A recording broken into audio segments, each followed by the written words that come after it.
My little sister sold the last thing. My birth parents left me so she could buy matching hoodies with her friends. When I confronted her, she smirked and said, "Looks like I win again." I didn't say a word. That was 9 months ago. Yesterday, she called me crying from the back of a cop car. The first few months were great. I still remember being 6 years old and being told that I was finally getting my forever home. When my new parents picked me up, I was hugged for the first time. My little heart was filled with more love than I knew existed. "Thank you for loving me," I proudly exclaimed, smiling with my underdeveloped baby teeth. Looking back, I should have known it was too good to be true. A few months later, my mom realized she was pregnant. My parents called her a miracle baby because apparently they had been trying for 5 years before adopting me. Then, it started. I'd ask my mom to read me a bedtime story like usual, and she told me to read it myself. Or when I'd beg my dad to play catch, instead of racing me outside, he'd straight up ignore me or tell me to learn to entertain myself. But at the time, I figured that they were probably just busy with the pregnancy. So from then on, I tried to be the best big brother ever. I spent all my free time drawing pictures of our family, with her included, helping pick out baby toys, and making up lullabies to sing to my mom's stomach, because I knew what it felt like not to have a family, and I never wanted my little sister Ella to go through that. So when she was born, I let my parents treat her better than me. When it was my 7th birthday, and my parents completely forgot about it, I let them. When they stopped hugging me because they didn't want baby Ella to feel jealous, I let them. And when I turned 9 and they told me I had to do my fair share by spending 2 hours cleaning the house every day, guess what? I let them. All in the name of Ella having a happy childhood. All so I could have the best friend I always dreamed about. But I never got it. Because when Ella turned 7, the age I was expected to grow up, they doubled down on spoiling and coddling her. For her 7th birthday, they sold some of my clothes to help fund her birthday party. An overnight stay at a local water park resort for all her friends and family. That was when I knew we were going to have very different lives. But still, I loved her and was happy for her. Because if one of us had to be treated worse, I would choose me. Every single time. And since no one at home paid attention to me, I assumed no one would want to be my friend. Which meant all my time was being poured into raising Ella and studying. So by the time I turned 19, I was on track to study engineering at a really good university. Meanwhile, Ella had turned into a spoiled little brat. One time, she came to me asking if I could pay to fly her and her friends to Disneyland for her 14th birthday. That would be all my savings. Savings I needed to buy groceries. So I told her no. "What the F? You're not even real family! You owe me!" My muscles froze. I felt goosebumps across my arms and legs. "Looks like I win again," she said, with a raised eyebrow and half grin. I didn't even plan on rebutting. I just wanted to cry, and that's when my mom stormed in. "Charlie," she turned to me, "you're supposed to be a good big brother. I thought your father made that clear." Suddenly, all ambiguity around my place in the family was dropped, because they started ranting to each other about how adopting me was a huge mistake, all while I was standing right in front of them. That was my breaking point. I didn't raise my voice, didn't even look at them. "One day, you'll need my help, and I won't be there," I said, voice calm. For a second, the room went completely silent. I don't know what was said next, because that's when I walked out. That night, I couldn't sleep. My brain was flooded with guilt. What if they took it seriously? What if Ella felt like she couldn't come to me for help anymore? What if I made my mom regret adopting me even more? I felt so guilty that I couldn't even bear to look at them. So I spent the next few days going to the library every morning until school started, and staying until close, until I had no choice but to confront them. It was a Saturday, and I had planned to spend the day doing my favorite comfort activity, taking the only thing my biological parents left me with, a gold chain, and talking to it. Pretend my real parents are sitting in front of me, supporting me, telling me how much they love me. Except, I couldn't find it, anywhere. I practically tore my room apart looking for it, and that's when I heard Ella's alarm go off. I ran into her room, panicking. Before I could even say anything, she stopped me. "I'm guessing you're looking for that chain." My knees weakened. Well, I had to do something for my birthday. So I sold it, and me and my friends all got matching designer hoodies. Thanks, BTW. Everything around me went silent. Ella was still talking, proud of herself, completely detached from what that chain meant to me. But I wasn't listening to her anymore. My thoughts were somewhere else, somewhere quieter, colder, because this wasn't about her birthday. This was about the last thing my parents ever gave me. And the second she sold it, something between us snapped, for good. I walked out of her room without saying a word.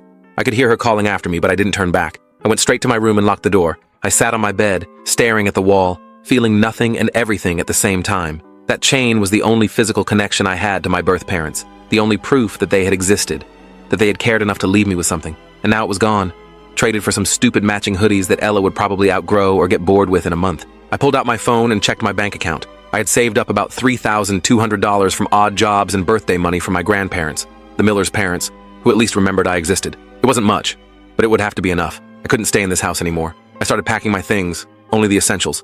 Clothes, toiletries, my laptop, and the few books I couldn't bear to leave behind. I could hear the rest of the family downstairs, laughing and talking like nothing had happened. Like they hadn't just taken the last piece of my real family and sold it without a second thought. I was supposed to start college in 3 weeks. The dorms wouldn't be open for another 2 weeks. I'd have to figure something out for those in-between days. But anything was better than staying here. Perhaps I could find a cheap motel, or maybe one of my few acquaintances from school would let me crash on their couch temporarily. Whatever happened, I knew I had to get out of this house where I'd never truly belonged. As I zipped up my backpack, I heard a knock on my door. It was David. "Charlie, dinner's ready. Your mother wants you to come down." My mother. That's a joke. I hadn't been her son since the day Ella was born. "I'm not hungry," I called back. "Don't be difficult," he said, his voice taking on that annoyed tone I'd become so familiar with. "Just come down and eat with the family," as if I was part of it. I didn't respond. I heard him sigh and walk away. I waited until the house was quiet that night before I slipped out with my backpack. I left a note on my bed. "Gone to stay with a friend before college starts. Don't worry about me. They probably wouldn't anyway." I texted my only real friend from high school, Jake, asking if I could crash at his place for a couple weeks. We weren't super close, but he was one of the few people who actually talked to me. He lived with his parents in a small apartment, but they had a pull-out couch in the living room. I didn't tell him everything, just that I needed a place to stay before heading to college. "Sure, man. My parents won't mind. They like you," he texted back. I felt a weight lift off my shoulders. At least I had somewhere to go. I grabbed my backpack and headed out, walking the 3 miles to Jake's place since I didn't want to wake the Millers by starting my car. It was almost midnight when I arrived, sweaty and tired. Jake's mom answered the door in her bathrobe, looking concerned but not surprised. Jake must have told them I was coming. She gave me a quick hug and showed me to the couch without asking too many questions. That night, I slept better than I had in years, even on that lumpy pullout with springs digging into my back. The next morning, I woke up to the smell of bacon and coffee. Jake's mom had made breakfast for everyone, including me. She set a plate in front of me with a smile that reached her eyes. It was such a small thing, but it almost made me cry. When was the last time someone had made breakfast for me without expecting something in return? "Thanks, Mrs. Chen," I said, trying to keep my voice steady. "You're welcome, Charlie.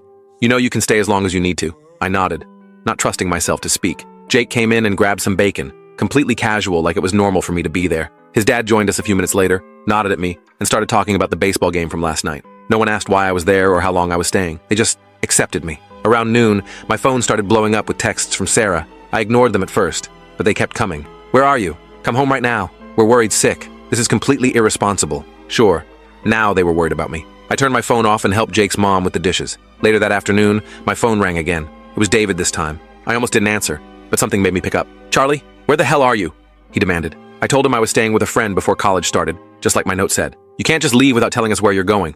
Your mother is beside herself." I almost laughed. "Is she? Or is she just mad that there's no one to do the dishes and vacuum the floors? Don't be dramatic. You need to come home right now." "No," I said, surprising myself with how firm I sounded. "I'm not coming back. I'll pick up the rest of my stuff before I leave for college, but I'm not staying there anymore. This is about that stupid necklace, isn't it? We'll buy you another one." That's when I lost it. It wasn't a necklace. It was a chain, the only thing I had from my real parents, and you can't just replace it. "Your real parents? We're your real parents, Charlie. We raised you." "No, you didn't. You tolerated me. There's a difference." I hung up before he could respond. My hands were shaking.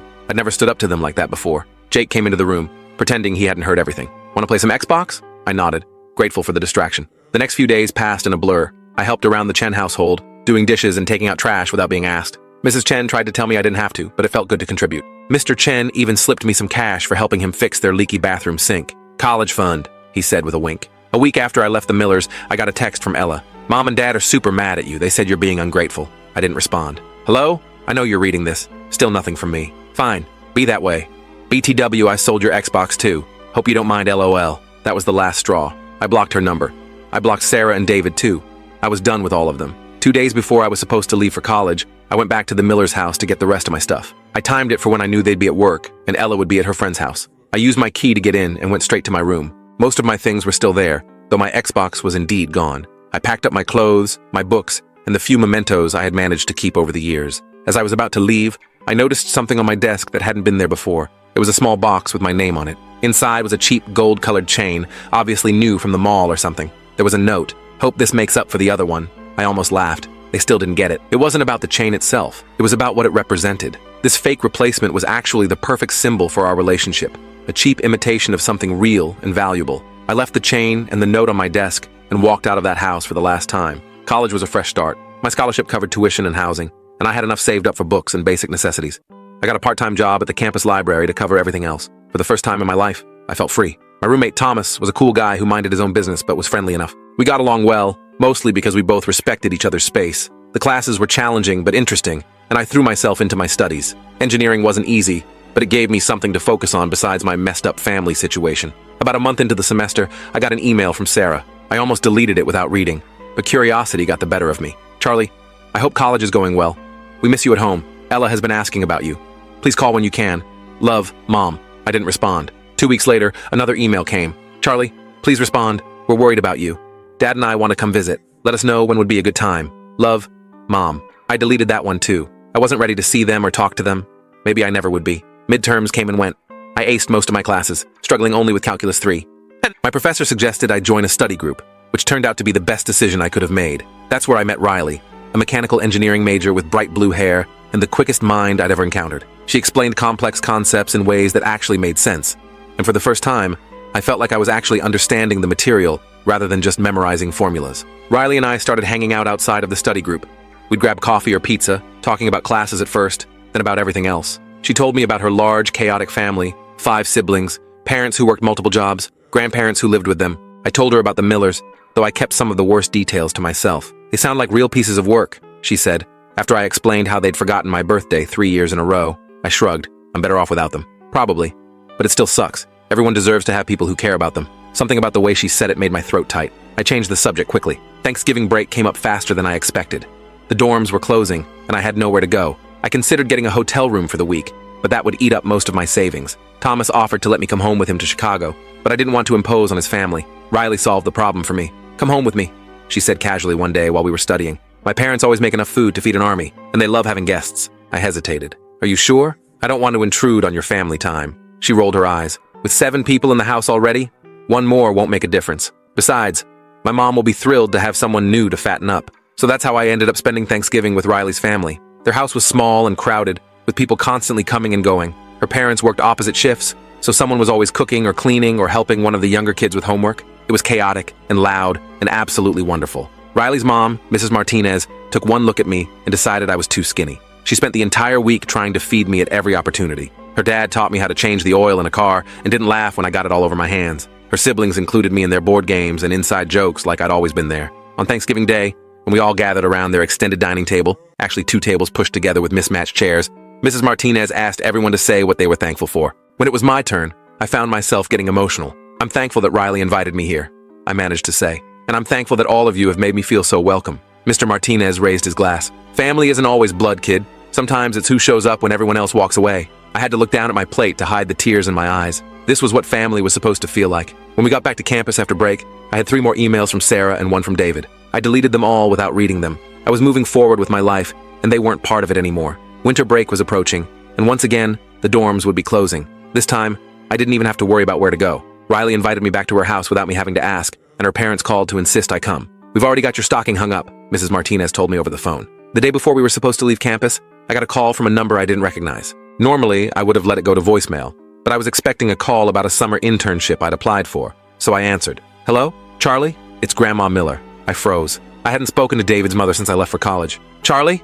Are you there? Yeah, I'm here, I said, finding my voice. Hi, Grandma. Oh, thank goodness. I've been so worried about you. Sarah and David said you weren't responding to their messages. I've been busy with school, I lied. I'm sure you have. Your grandfather and I are so proud of you for getting that scholarship. She paused. We miss you, Charlie. We'd love to see you over the break. I hesitated. I had always liked my grandparents. They'd never treated me differently from Ella, and they always remembered my birthday. But seeing them would mean potentially seeing the rest of the Millers, and I wasn't ready for that. I already have plans, I told her. I'm staying with a friend's family. Oh, she sounded disappointed. Well, perhaps we could meet for lunch one day. Just the 3 of us. You, me, and your grandfather. We could come to you. I thought about it. Maybe. I'll have to check my schedule. That would be wonderful, dear. Here, let me give you my cell number so you can text me directly. After I hung up, I sat on my bed, feeling conflicted. Part of me wanted to see my grandparents. They had always been kind to me. But another part of me was afraid that seeing them would somehow pull me back into the Millers' orbit, and I'd worked too hard to escape that. I decided to think about it over break. Maybe I'd meet them for lunch after Christmas. Maybe not. It was my choice now. Winter break with the Martinez family was even better than Thanksgiving. Their house was decorated from top to bottom with Christmas lights, paper snowflakes made by the younger kids, and a slightly lopsided tree covered in homemade ornaments. There was always music playing, usually something with a Latin beat that got Mrs. Martinez dancing while she cooked. On Christmas morning, I was shocked to find a pile of presents with my name on them. Nothing expensive, mostly practical things like warm socks, a new backpack for school, and books. But each gift had been chosen with care, and each one came with a hug or a pat on the back. After dinner, while everyone was playing with their new gifts, I slipped away to my phone and texted Grandma Miller. Merry Christmas. I hope you and Grandpa are doing well. She responded almost immediately. Merry Christmas, Charlie. We miss you so much. Are you having a good day? We texted back and forth for a while. She didn't pressure me about meeting up, just asked about school and told me about their quiet Christmas at home. It was nice, uncomplicated. When I went back to the living room, Riley gave me a questioning look. Everything okay? I nodded. Yeah, just wishing my grandparents a Merry Christmas. She smiled. Good. Now come help me beat my brothers at Monopoly. The rest of break passed too quickly. Before I knew it, we were heading back to campus for spring semester. I felt recharged and ready to tackle my classes. I even agreed to meet my grandparents for lunch at a restaurant near campus the following weekend. When I saw them waiting at the table, both looking older than I remembered, I felt a pang of guilt for cutting them out along with the rest of the Millers. They stood up when they saw me, and Grandma Miller hugged me tight. Look at you, she said, stepping back to examine me. College agrees with you. We had a nice lunch, catching up on everything that had happened since I left. They didn't mention Sarah or David or Ella, and I was grateful for that. As we were finishing dessert, Grandma Miller reached into her purse and pulled out a small box. We have something for you, she said, sliding it across the table. I opened it cautiously. Inside was a gold chain, similar to the one Ella had sold, but not exactly the same. This one was heavier, more substantial. It's not the original, I know, Grandpa Miller said quietly, but we wanted you to have something to remember your parents by. I looked up, surprised. How did you know about that? They exchanged a glance. Sarah told us what happened, Grandma said. She feels terrible about it, Charlie. They all do. I closed the box and pushed it back toward them. I don't want their guilt gifts. It's not from them, Grandpa insisted. It's from us. We bought it with our own money because we know how much the original meant to you. I hesitated, then took the box back. Thank you. That's really thoughtful. They smiled, relieved. As we were saying goodbye in the parking lot, Grandma held onto my hand. They miss you, Charlie. They've realized how badly they treated you, and they want to make amends. I shook my head. It's too late for that. It's never too late for family to heal, she said gently. I didn't respond to that. I hugged them both and promised to stay in touch, but I made no promises about reconnecting with the rest of the Millers. As spring semester progressed, I threw myself into my studies and my growing circle of friends. Riley and I were getting closer, though neither of us had made a move to be more than friends. I liked where we were, and I wasn't in a rush to complicate things. In March, I got an email from Sarah with the subject line, "Please read. Important." Against my better judgment, I opened it. Charlie, I don't know if you're reading these emails, but I hope you are. Ella has been having a hard time at school. She's failing several classes and has been getting into trouble. The school counselor thinks she's acting out because she misses you. Would you consider talking to her just once? She won't listen to us anymore. Love, Mom. I stared at the email for a long time before closing it without responding. It wasn't my responsibility to fix Ella's problems. They had made it clear for years that I wasn't really part of their family. Why should I step in now? But the email nagged at me. Despite everything, I still cared about Ella. She was just a kid, and she'd been raised to be entitled and spoiled. That wasn't entirely her fault. A week later, I got another email, this time from David. Charlie, I know we've made mistakes. Many mistakes. But Ella is in serious trouble. She was caught shoplifting yesterday. The store isn't pressing charges because it's her first offense, but she needs help. She needs her big brother. Please call us. Again, I didn't respond, but I did talk to Riley about it. They're trying to make their problems your responsibility, she said, after I showed her the emails. That's not fair to you. I know, I said. But what if I could help her? What if she really is acting out because I left? Riley gave me a long look. Charlie, you're one of the kindest people I know, but you can't set yourself on fire to keep other people warm. They didn't care about your needs for years. Why should you drop everything to fix their problems now? She was right, of course, but that night, I couldn't sleep. I kept thinking about Ella. Yes, she had been spoiled and mean, but she was still just a teenager, and maybe, in her own way, she did miss me. The next day, I did something I never thought I would do. I called Sarah. Charlie? She sounded shocked that I had actually called. Is that really you? It's me, I confirmed. I got your emails about Ella. Oh, thank goodness. She's been so difficult lately.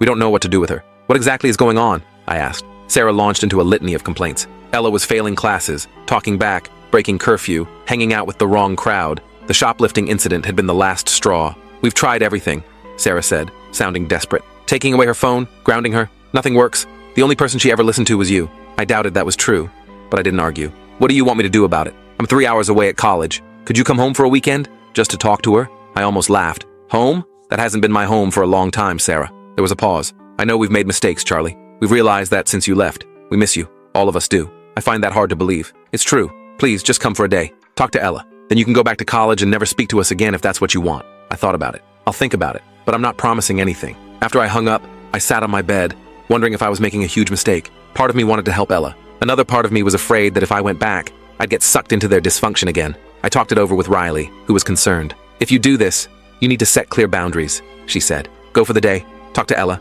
and leave. Don't stay overnight. Don't let them guilt you into anything else. I know, I assured her. I'm not the same person who left last summer. I won't let them manipulate me again. So the following Saturday, I borrowed Thomas's car and drove the 3 hours back to the town where the Millers lived. I didn't tell them exactly when I was coming. I just texted Sarah that morning. I'll be there around noon.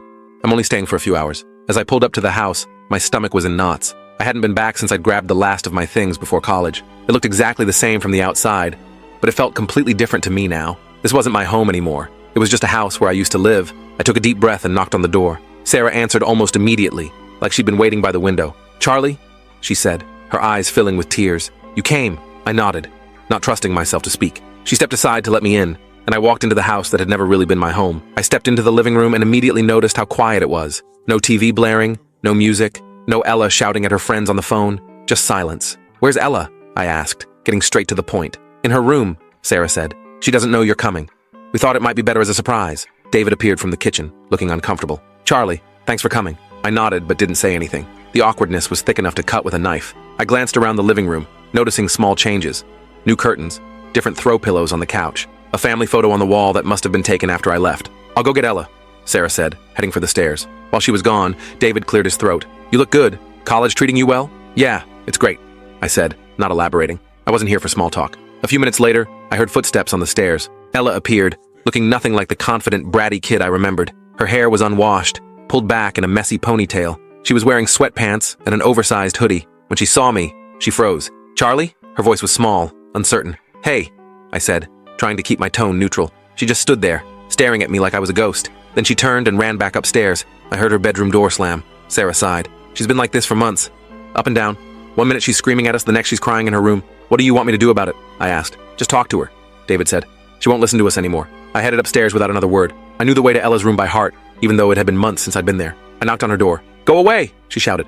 "It's Charlie," I said. "Can I come in?" Silence. Then the sound of footsteps. The door opened a crack, and Ella peered out at me. "Why are you here?" she asked. "Your parents called me. Said you were having trouble." She rolled her eyes. "Of course they did. They can't handle me on their own. Can I come in?" I asked again. She hesitated, then opened the door wider. Her room was a mess. Clothes everywhere, empty soda cans on her desk, bed unmade, very different from the pristine princess room it used to be. I sat down on her desk chair while she flopped onto her bed. For a minute, neither of us spoke. "So," I finally said, "shoplifting, huh?" She shrugged, picking at a loose thread on her comforter. "It wasn't a big deal. Just some makeup. It is a big deal if you got caught. Could have gone on your record. Whatever. Not like it matters." I studied her for a moment. "What's going on with you, Ella? This isn't like you." She laughed, but there was no humor in it. "How would you know? You left." "Yeah, I did. After you sold the only thing I had for my biological parents." She had the decency to look ashamed at that. "I didn't think it was that important." "BS," I said, surprising both of us with my language. "You knew exactly what you were doing." She didn't deny it. She just looked down at her hands. "Look," I said, softening my tone. "I'm not here to rehash old stuff. I'm here because your parents are worried about you. They're not worried about me," she said bitterly. "They're worried about how I make them look. Perfect parents with their perfect miracle baby who's suddenly not so perfect anymore." That hit close to home. It was exactly how I'd felt growing up, like I was just a prop in their perfect family narrative. "Is that why you're acting out? To mess up their perfect image?" She shrugged again. "Maybe. I don't know. Everything just sucks now." "Since when?" "Since you left," she admitted quietly. "Everything changed after you left. Mom and Dad fight all the time. Dad sleeps in the guest room most nights, and they're always watching me, waiting for me to screw up. I hadn't expected that. I figured they'd just go on with their perfect little family once I was out of the picture. That's not my fault," I said. "I know," she said, "but I miss you, and I'm sorry about the chain. I was a real beach." I was surprised to hear her apologize. That wasn't like the Ella I knew. "Yeah, you were," I agreed. "But you were also a kid who never heard the word no." She actually smiled at that. "True. I was super spoiled. We talked for almost an hour. Really talked. Maybe for the first time ever. She told me about her new friends. Not the best influence from the sound of it. About how she was failing math and science. About how she felt like she couldn't do anything right anymore. I told her about college, about my engineering classes, about Riley and her family. I didn't sugarcoat anything, but I didn't try to make her feel bad either. "So what now?" she asked, when we'd run out of things to say. "Are you coming back home?" "No," I said firmly. "This isn't my home anymore. I have my own life now." Her face fell. "Oh, but that doesn't mean we can't stay in touch," I added. "You can text me. Call me if you need to talk." "Really?" She looked hopeful. "Yeah, you're still my sister, Ella. That hasn't changed." She nodded, blinking back tears. "I really am sorry, Charlie, about everything." "I know," I said, and I believed her, which surprised me. When we went back downstairs, Sarah and David were waiting anxiously in the living room. They both looked up when we entered. "Everything okay?" Sarah asked. "We talked," I said simply. "I need to head back to campus now." "Already?" David frowned. "We thought maybe you'd stay for dinner." "No, I need to get back. I have a study group tomorrow morning." Sarah looked disappointed but nodded. "Of course. Your studies come first." As I was getting ready to leave, Ella surprised me by giving me a hug. "Thanks for coming," she whispered. I hugged her back, realizing it was the first time we'd hugged in years. "Remember what I said. You can call me anytime." Sarah walked me to the door. "Charlie, before you go, your father and I want to apologize. For everything. We know we treated you unfairly." I looked at her. Really looked at her. She seemed sincere, but it was too little. Too late. "I appreciate that," I said, "but it doesn't change anything. We'd like a chance to make it up to you," David said, joining us at the door. "To be a family again." I shook my head. I have a family now. People who actually care about me. They both flinched at that, but I didn't regret saying it. It was the truth. Take care of Ella, I said. She needs parents, not friends. Set some boundaries. Be consistent. They nodded, looking lost. I almost felt sorry for them. Almost. I drove back to campus, feeling lighter somehow. Seeing the Millers again had confirmed what I already knew. I was better off without them, but talking to Ella had been good. Maybe there was hope for her yet. When I got back to my dorm, Riley was waiting for me in the common room. "How'd it go?" she asked. I filled her in on everything as we walked to the cafeteria for dinner. She listened without interrupting, which was one of the things I loved about her. "So you're going to stay in touch with Ella?" she asked when I finished. "Yeah, I think so. She's just a kid, you know? And maybe if she has someone to talk to who isn't Sarah or David, she'll get her act together." Riley smiled. "You're a good brother, Charlie, even after everything they put you through." The next few weeks were busy with midterms and projects. Ella texted me a few times, mostly normal teenage stuff. She was trying harder in school, she said. Had broken up with her boyfriend, who was kind of a loser anyway. It wasn't deep conversation, but it was something. Sarah emailed me once, asking if I'd reconsider coming home for spring break. I politely declined, telling her I was going to Riley's again. She didn't push it, which I appreciated. My grandparents continued to reach out regularly. I met them for lunch again, and this time, it was easier. They didn't mention Sarah or David, and I was grateful for that. They were the only part of the Miller family I still wanted in my life. As the semester wound down, I started making plans for the summer. I'd landed an engineering internship in the same city as our university, which meant I could stay in the area. Riley had gotten a research position on campus, so she'd be around too. One evening in late April, Riley and I were studying in the library when my phone rang. It was Ella. I almost sent it to voicemail. We were in the quiet zone, but something made me answer. "Hello?" I whispered, stepping out into the hallway. "Charlie?" Ella's voice was shaky. "Can you talk?" "Yeah. What's up?" "Mom and Dad are getting divorced." I wasn't entirely surprised, given what Ella had told me about them fighting, but I was surprised that they'd actually made the decision. "Are you okay?" I asked. "I don't know," she said. "Dad moved out last week. Mom's been crying a lot. It's weird. I'm sorry, Ella. That's rough." "Yeah." She was quiet for a moment. "Dad wants me to live with him, but his new place is across town. I'd have to change schools. What do you want to do?" "I don't know. Mom needs me, but it's hard being around her right now. She's so sad all the time." We talked for almost an hour. I mostly just listened. When we finally hung up, I went back into the library to find Riley packing up our stuff. "Everything okay?" she asked. "The Millers are getting divorced," I told her. "Wow. How do you feel about that?" I thought about it. Honestly, I don't really feel anything. It's not my problem anymore. But that wasn't entirely true. I did feel something for Ella, caught in the middle of her parents' mess. The next day, I got a call from David. I almost didn't answer, but curiosity got the better of me. "Charlie, I know you probably don't want to hear from me," he started, "but I'm calling about Ella. What about her? Sarah and I, we're separating. Getting divorced, actually. Ella's taking it pretty hard. She told me," I said. "Oh," he sounded surprised. "Well, I'm worried about her. She's shutting down again, not talking to either of us." "What do you want me to do about it?" I asked, echoing my question from months ago. "I was hoping maybe she could visit you for a weekend.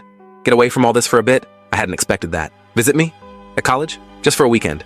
"She looks up to you, Charlie.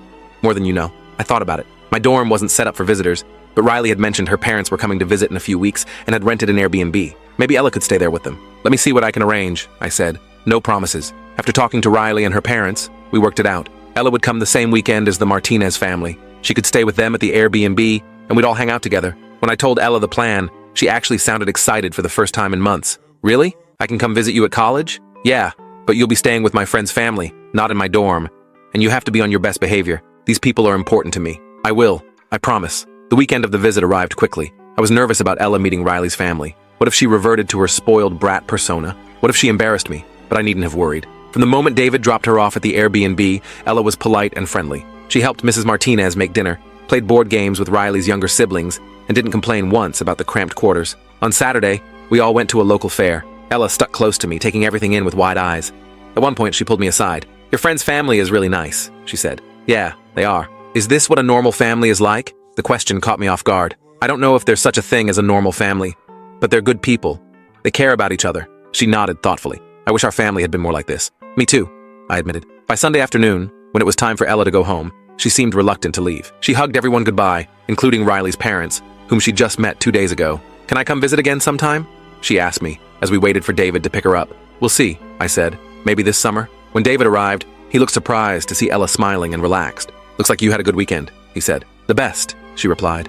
"Charlie's friends are awesome." As they were leaving, David pulled me aside. "Thank you for this, Charlie. I haven't seen her this happy in months." I just nodded. I wasn't doing it for him. Over the next few months, Ella and I stayed in regular contact. She visited twice more.